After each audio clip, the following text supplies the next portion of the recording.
ng bayan, maasahan anumang panahon.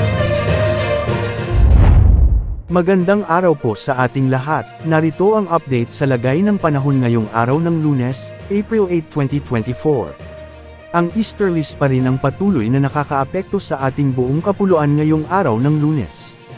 Ito ang magdadala ng mainit na panahon at maalinsangang pakiramdam sa halos buong bansa at minsan ay nagdadala rin ng mga minsay kalat-kalat na mahihinang pag-ulan sa ilang lugar.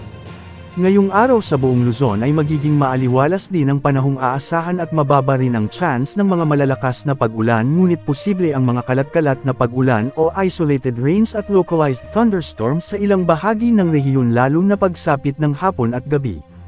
Sa Kalakhang Metro Manila ay asahan naman ang mainit at maaliwalas na panahon sa malaking bahagi ng rehiyon, ngunit posible rin ang mga isolated rains pagsapit ng hapon at gabi dahil sa easterlies at localized thunderstorms.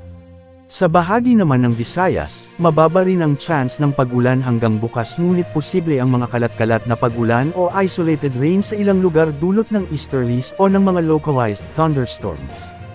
Sa Mindanao naman ngayong araw ay magiging maulap sa malaking bahagi ng dito na may mga minsang mahihinang pag-ulan. Bukas ay asahan pa rin na magiging maaliwalas ang panahon dahil sa umiihip na easterlies sa ating buong kapuluan. Wala din namang nakataas na gale warning sa mga karagatang sakop ng ating bansa, kaya malayang nakapamamalaot ang amga kababayan nating mangingisda at may mga maliliit na sasakyang pandagat. Wala rin tayong nakikita o binabantayan na anumang sama ng panahon gaya ng low pressure area o posibleng bagyo na pumasok sa ating bansa hanggang sa susunod na mga araw at linggo. Kahapon ay pumalo ang pinakamataas na heat index sa 46 degrees Celsius sa May Daet, Camarines Norte at 44 degrees Celsius naman sa Puerto Princesa City, Palawan.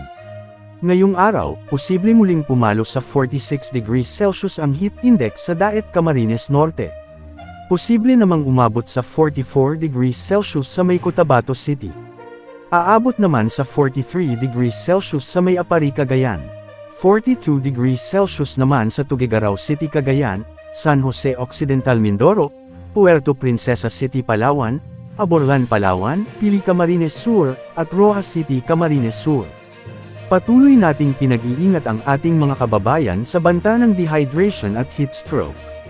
Samantala, patuloy namang minomonitor ang may kalakasang bagyo sa may kanluran ng Learmonth, Australia. Ito ang severe tropical cyclone na si Olga. Ayon sa Joint Typhoon Warning Center ng Amerika ay may taglay itong lakas na aabot sa 170 km/h. Hindi naman inaasahan ng makaapekto ang bagyong ito sa anumang bahagi ng ating kapuluan. Yan po ang update sa lagay ng panahon. Ito po ang weather update ng bayan, maaasahan anumang panahon.